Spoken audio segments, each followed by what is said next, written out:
Hello les amis, c'est encore moi.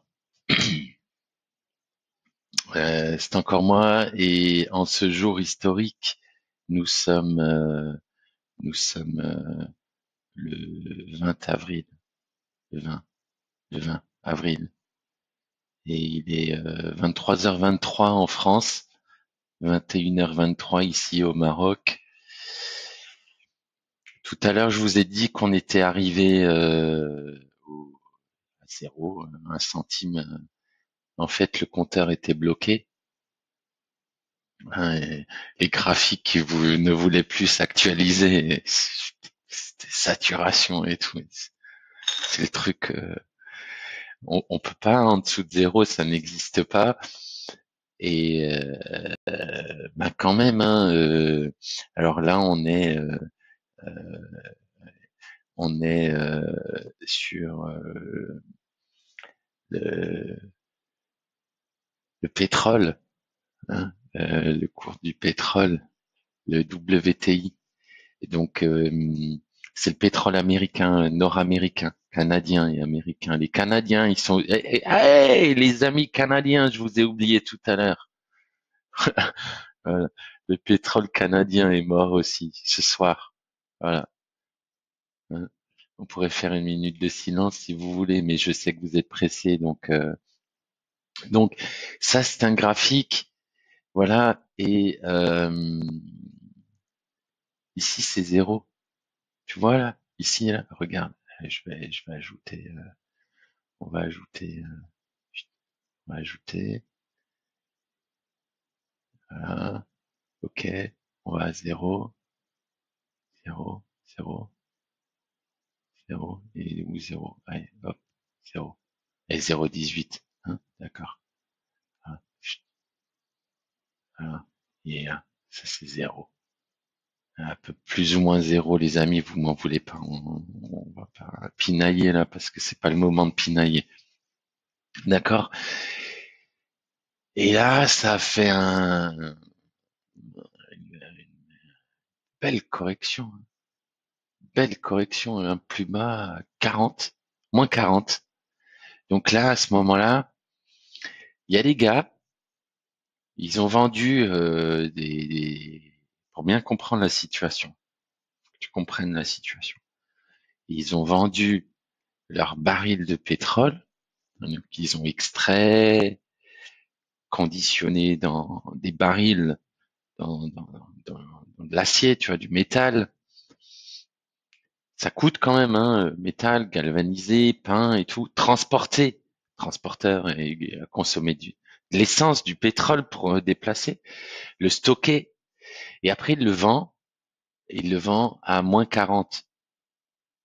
Moins 40, tu vas me dire, mais Laurent, mais t'es fou, qu'est-ce que tu racontes, moins 40? Si, je t'assure, c'est-à-dire, tu viens, toc, toc, salut, Bob, JR, JR, on connaît tous JR, Dallas, ton univers impitoyable, c'est le moment. JR, t'as du pétrole à vendre, il paraît. JR, il te dit, ah ouais, j'ai un stock de pétrole, là, d'ailleurs, si tu peux m'arranger, combien de temps veux, tu dis, ouais, je vais t'en prendre 1000. Quoi, 1000? Non, non, moi, je commence par 10 000. Et tu dis, allez, je t'en prends 10 000. Et ben, tu repars avec les 10 000. Et en plus, il te donne, ben, 40, hein, là, 37, 40, on va pas pinailler. C'est remonté à combien? C'est remonté à 13. Alors, ça va dépendre, hein, du moment, tu vois, où il charge sur le camion. Parce que tout ça, c'est des minutes, hein, les amis. Hein. Il s'est passé, on a commencé, on a décroché à 20 heures, heure de Paris, et voilà, et 23 heures. D'accord? Donc le prix il a fluctué. Donc au fur et à mesure où il chargeait sur le camion, bah, tu as récupéré entre 40 $ et là, les derniers barils qui sont en train de charger, tu récupères que 14. Je suis désolé. Hein. C'est, hein. Mais c'est pas dit que ça retourne pas plus bas. Donc, tu récupères quoi? Des dollars? T'as des dollars dans ta poche? JR, il t'a donné des dollars? C'est bingo. Hein, c'est mieux que le loto. T'as même pas besoin de parier sur des numéros, là. Il t'a donné. Et en plus, tu repars avec des barils. À l'intérieur, il y a du pétrole qui est gratuit, plus le bidon. en métal et tout, avec le bouchon et tout le transport et tout ça c'est gratuit. Donc il faut bien comprendre que plus que le prix du pétrole, quand c'est vendu à 0, quand c'est vendu à 10, on considère que le prix du contenant, le prix du transport, le prix de la logistique vaut 0, les amis. Voilà. Donc c'est non seulement le pétrole, mais tout ce qui gravite autour qui vaut 0. Donc c'est non seulement ceux qui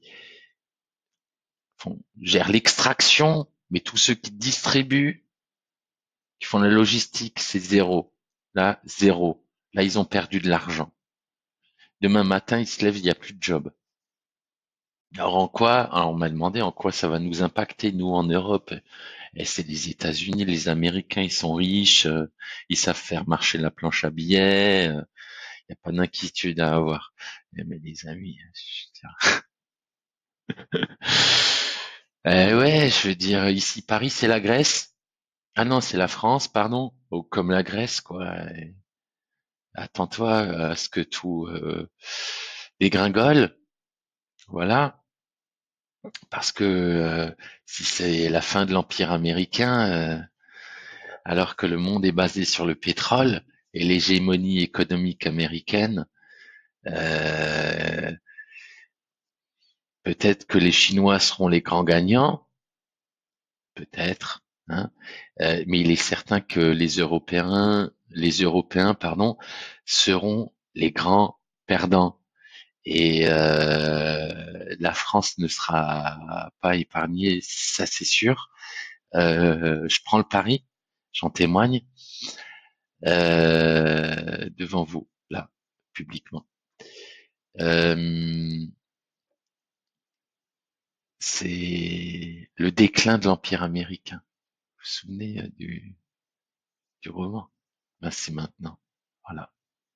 Et si l'Amérique s'effondre, il y a beaucoup de choses qui vont s'effondrer. Voilà. Mon point de vue sur la situation. Et je finirai là-dessus, encore une petite chose. Point de vue sur la situation, c'est que je pense que nous avons atteint un pic de PIB mondial et qu'il se passera un temps très très long avant que nous revenions à un niveau de PIB mondial que nous avons connu juste avant cette période du Covid. Et deuxième point, on m'a aussi envoyé pas mal de messages suite à la première vidéo, me demandant, ouais, mais Laurent, là, tes ventes à découvert, ça veut rien dire. J'ai pas compris. Alors, je vais te réexpliquer très simplement. À la bourse, il y a des actions et dont le cours fluctue à la hausse et à la baisse. Tu vois, là, c'est à la baisse en l'occurrence hein, sur le pétrole. Mais si je reprends, je change, hein, je vais faire en weekly. Donc chaque bougie c'est une semaine. Tu vois qu'il y a des moments, ben c'est là, et après ça monte, ça baisse, ça monte, voilà. Ça fluctue. Hein. Et normalement, la bourse au quotidien, il y a des gens qui parient à la hausse et il y a des gens qui parient à la baisse. Écoute bien ce que je vais te dire. Il y a des gens qui parient à la hausse et il y a des gens qui parient à la baisse. Quand est-ce que ça monte? En toute logique, quand ceux qui parient pardon, à la hausse sont plus forts, plus puissants que ceux qui parient à la baisse. Les boules contre les bers. Hein, le taureau contre l'ours. Les taureaux, ils sont plus forts. Ça monte. Tu le vois ici, là. Ah, ça monte. Hein, on passe de combien? 19 à 138. On fait x6 comme ça, parce qu'il y en a, ils sont plus forts que les autres. Et d'un coup, poum, ça descend. Là, ça veut dire que ceux qui parient à la baisse, les bers, les ours, ils sont plus forts que les autres. C'est la loi du marché, hein, des marchés financiers, des bourses, l'offre et la demande, et ceux qui sont longues et ceux qui sont short. Longues, sont paris à la hausse dans la durée et les autres, ceux qui parient à la baisse. Et là, après les premières secousses qu'on a connues post-confinement, Les gouvernements, ils ont décidé, maintenant la bourse, on change les règles du jeu, on ne peut parier que à la hausse. Alors tu regardes le graphique et tu te dis, toi là, ici là, tu veux rentrer, mais tu penses que c'est pas bon, hein, ça sent mauvais, ça va baisser et tout. Mais on te dit, oui, mais ton argent, si tu veux l'investir, c'est que pour la hausse. Tu dis, ouais, mais on est proche du sommet et tout, on va baisser. Et maintenant, on te dit, non, c'est toi, c'est que ça monte, que à la hausse. Hein. On interdit de shorter. Shorter, ça veut dire que tu paries pas la baisse. Ça n'existe pas. Seulement ça monte. Alors, je vais faire un petit parallèle. Pour les gens qui sont fans de foot, j'ai deux équipes favorites, l'OM et le PSG. Je sais que c'est antinomique, mais moi personnellement, j'aime les deux et je vais pas me gêner. Mais je sais que quand c'est OM PSG, et je dis bien OM, hein, domicile PSG, si je dois parier sur l'OM gagne, match nul ou le PSG, si je veux rentabiliser mon investissement, il y a plus de probabilité que le PSG gagne, que ce soit match nul ou l'OM qui gagne. D'accord? Vous avez bien compris. Donc, moi, je pense que c'est le PSG. Mais là, le gouvernement, il me dit non, si tu veux parier, tu paries que l'OM. Ouais, Macron, il est fan de l'OM et tout. Ouais, c'est normal et tout. Non, mais moi, je pense match nul, alors. Il dit non, il n'y a même pas match nul. Ni ils perdent, ni match nul. Que ils gagnent. Si tu veux parier, tu paries, ils gagnent. Oui, mais s'ils perdent, tais-toi, Paris, ils gagnent. Non, mais ils vont perdre. Pas, tais-toi! Ils ont Neymar et Mbappé. Tais-toi, ils vont gagner. Voilà. Même si on sait qu'ils vont perdre, ils vont gagner.